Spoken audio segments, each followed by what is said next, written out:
So let's talk a little bit about AI and large language models. I like you. You're as cynical as I am. That's a good sign. That's a good sign. Obviously, this is the current hype kit on the block, and if you want to double your salary, add AI to your title, and it's hilarious to watch the self-description of companies, and every company on earth has an AI angle to their story as of this year. It is amazing. But what I find so interesting is this idea that Gen AI is going to be the end of, insert whatever, end of programmers, the end of authors, the end of movie creators, the end of so many jobs. So you are going to be replaced by an AI model? Finally. Yeah. No, I don't know. I hate the hype. At the same time, I think AI is very interesting. When I went to university, we were still talking about rule-based expert systems and Bayesian logic and all of this kind of thing. And it was called AI, but it was not in any way intelligent. And I do think that the last few years have been interesting. Today's. Yeah. But I don't want to be part of the hype. Yeah. And I will say that the AI revolution has had, even on the kernel level, a few positives. For example, a company like NVIDIA, who is not exactly famous for being great at interacting with the kernel community, has actually been much more active and been involved in the Linux memory management code, because suddenly they start caring about Linux when they are selling a lot of AR hardware. Mm-hmm. I mean, it used to be crypto, and it's still obviously GPUs, and it's being used in big servers and running Linux. So it has actually had a positive impact, but my personal opinion is let's wait 10 years and see where it actually goes before we make all these crazy announcements of your job will be gone in 5 years. Well, I think we already see lasting and almost irreversible change happening through many of these AI tools, not on the hype Gen AI front, but just in the tools that make our lives better and easier. I keep calling it autocorrect on steroids, and people are mad at me. But if you use a Gen AI and hopefully an SLM tool to help you with basically code completion in your editor, isn't that a huge opportunity? So I'm one of those people who are very optimistic about AI, and I'm looking forward to the tools to actually find bugs. We have a lot of tooling around the kernel and around any software project, obviously, and we use them religiously, but making the tools smarter is not a bad thing. And I, to some degree, compare it to writing things in assembly, which literally I started doing with the initial kernel was, I think, about 50% assembly language, and using a compiler. And using smarter tools is just the next inevitable step. So that's going to happen, but I don't think it's necessarily the gloom and doom that some people say it is, and I definitely don't think it's the promised world that the people who are having their hand out for cash say it is. So you need to be a bit cynical about this whole hype cycle in the tech industry. I hope you all realize that. Before AI, it was crypto. Before crypto, it was whatever. It's cloud native. Cloud native.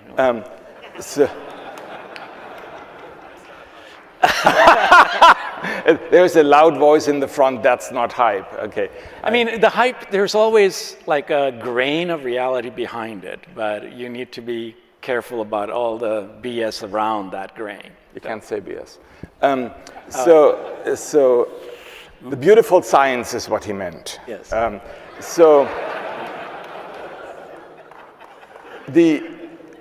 look at these tools and I look at, you said assembler, And then we talk about compilers. Then we talk about things like Sparse, a compiler that tries to find certain kinds of bugs. We talk about Julia to do code refactoring. We have had, for the last 30 plus years, a sequence of tools that helped make development better and more robust. And in that lineage of things, I hope there is really cool stuff coming down. Yeah, I mean, we have tools that do kernel rewriting with very complicated scripts and pattern recognition and things like that. And that is actually literally why I think AI can be a huge help, because some of these tools are very hard to use because you have to specify things at a low enough level that the natural reaction would be to, hey, can we make this a bit easier and automate more of it? So yes, One of the interesting angles that this whole large language model and the training data brings up is the role that data plays in our modern world, where we all talk about open source, about the source code, the algorithms being available, but open data really is kind of almost the more interesting question. No, it's not.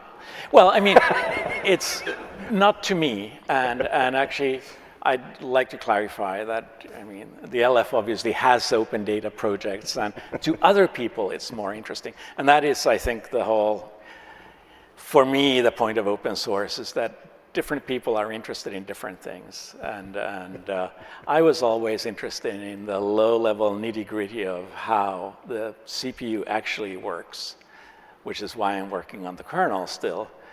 But yes, you're right that in many situations, what is important is the data that you then use to generate find patterns and generate new interesting information with. But to me, that's not what I tend to do. And yeah, there is that saying, beautiful science in, beautiful science out. Mm-hmm. Please translate. You talk about the things that you love doing, and I want to point out it's been more than a decade since you started a project, and the world is kind of getting a little antsy. So where is the next Linus Torvalds project? Oh, no.